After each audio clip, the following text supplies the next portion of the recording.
Ang isang lihim na pasukan, na tinatawag na Armon sa Korean, ay isang emergency passage ginamit upang magdala ng mga panustos at pagkain sa kuta, nang hindi napapansin ng kalaban. Sa Hwasong Fortress, mayroong kabuoang 5 lihim na pasukan, at sila ay itinayo gamit ang mga brick. Sa Hwasong Fortress, mayroong kabuoang 5 lihim na pasukan.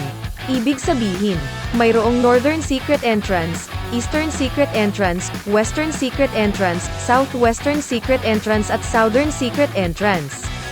Gayunpaman, Nam Armon Gate, na matatagpuan sa gitna sa pagitan ng Paldalmon Gate at ng site ng Namsumon Gate, naglaho ito ng maging urbanisado ang lugar.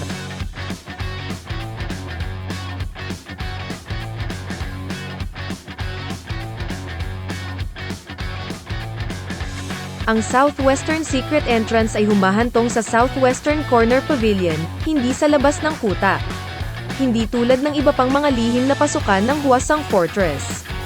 Isang poste ng bantay ang itinayo sa ibabaw ng lihim na paokang ito, upang manatili rito ang mga sundalo upang bantayan ang timog-kanlurang bahagi ng kuta. Dahil sa topografiya ng lugar na ito, may panganib na malantad ang kastilyo kung ito ay sakupin ng kaaway. Isang espesyal na kuta ang itinayo upang maghanda para sa isang pagsalakay. Isa itong mataas na lugar sa bundok na may magandang tanawin sa timog kanluran ng kastilyo. Ang isang istasyon ng artilleria ay espesyal na inilagay upang subaybayan ang kaaway. Isang 5 butas na balde ang inilagay sa Armon bilang paghahanda sa mga pag-atake ng sunog. Kahit na ang pangalan ay lihim na gate, ito ay hindi isang daanan sa loob at labas ng kastilyo. Ito ang gate na dumadaan sa Yongdo at humahantong sa Sunam-gaklu, Hwayanglu.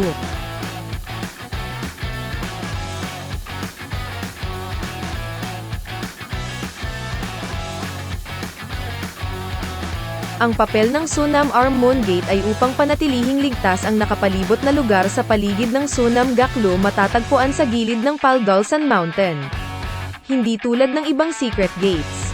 Sunam Armon Gate ay isang pasilidad para sa layuning militar para sa pag-atake ng kaaway na naghahanda para sa pagsalakay at pagtatanggol kay Suwon Hwasong. Sa oras na iyon, Sunam Armon Gate ay hindi naa-access sa pangkalahatang publiko.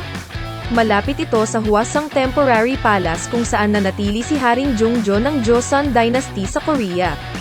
Sa gilid ng Paldalsan Mountain, walang puwang para manatili ang maraming sundalo. Kaya ito ay ipinapalagay na ang Sunam Armon Gate ay itinayo din bilang epektibong pasilidad ng militar na may kakaunting sundalo.